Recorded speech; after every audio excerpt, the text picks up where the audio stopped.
Welcome back. Today I am excited for this video because I am giving a new product a try and I'm going to test it out for you guys. Some of you may have found it already, but to me it is a new product. It is the Maybelline Master Prime. I had stopped into Ulta yesterday to replace my Lorac Mattifying Perfection Primer. That is my absolute favorite primer, especially being here in Florida where I have extremely oily skin and deal with the heat all the time. As a matter of fact, I have a review on that product already on my channel. If you want to check my product review playlist, you will find it there. But when I got into the store yesterday and realized, you know what, our budget is extremely tight, and if I can find a cheaper alternative, I sure would like to try it.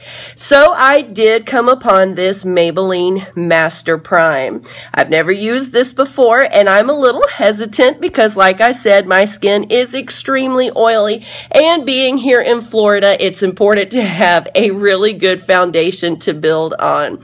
But I'm going to go ahead and give it a try. I'm not sure if you can tell the redness in my face right now. I did pick up one of the Master Primes for redness. I usually use the Smashbox Photo Ready, the color perfecting on my nose and upper lip area to combat redness every day when I get ready. So I am going to use that in that area. And then I also did pick up the Master Prime Blur for my big pores, and we're going to see how that works today. I'm going to check back in with you once I get my makeup on so that you can see how the makeup looks over the primer. And then throughout the course of the day, I will be checking in to show you how the makeup is holding up in this Florida heat. Hopefully, this is going to be a new product that I will enjoy, and hopefully I can pass on a positive review to you guys. If you want to see how this Maybelline Master Prime holds up throughout my day, just stay tuned. And so now here we are once our makeup has applied, and my first impression is I'm not real sure. Coming out of the tube onto the finger to actually apply it onto the skin, it is definitely thinner than what I'm used to with the Smashbox and the Lorac, but it actually sits a little heavier on the skin. So I'm not real sure yet exactly what I think about it as far as a first impression. I do know that around my nose area, it did not seem as though my foundation was sticking to this primer as well as it does the Smashbox, so we'll just have to see how it wears throughout the day. But it is about 10 o'clock a.m., and we are fixing to get started with our errands, running around town, and I will check back in just a little bit later to see how everything is holding up. Hey everybody, so it is now about 1 o'clock. It's been about 3 hours and I haven't even been in the heat yet because my husband got out of class, and by the time we left our hotel, it actually has been a little longer than what I had thought, but I'm not sure how well you guys can see it at this moment, but my face is already shining and it already feels very, very greasy and oily. So 3 hours into this primer, I am not liking it so far, but I'll check back in a little bit later and we'll see how it's doing.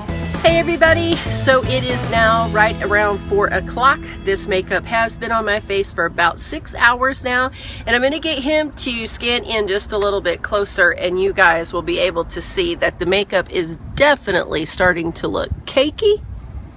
And it is still shining like crazy. I purposely haven't reapplied any of my powder or done any touch-ups at all except to reapply some lip gloss so that you guys could see exactly what it's doing. I've also noticed too, I'm not sure how well this might be showing up on camera, but this primer has actually caused my foundation to really oxidize throughout the day, and I'm looking a whole lot oranger than I usually do. And the deal is that this is the same foundation I wear every single day, so it definitely has something to do with the primer that is underneath. So at 6 hours and going, I definitely am still very unhappy with this product. We'll keep informing you throughout the day, but at this point in time, I do believe this one is probably going back to the store. Hey everybody, so here we are. It is now 7 o'clock. It has been 9 hours since I applied this makeup, and if we could zoom on in, we'll see how it's doing.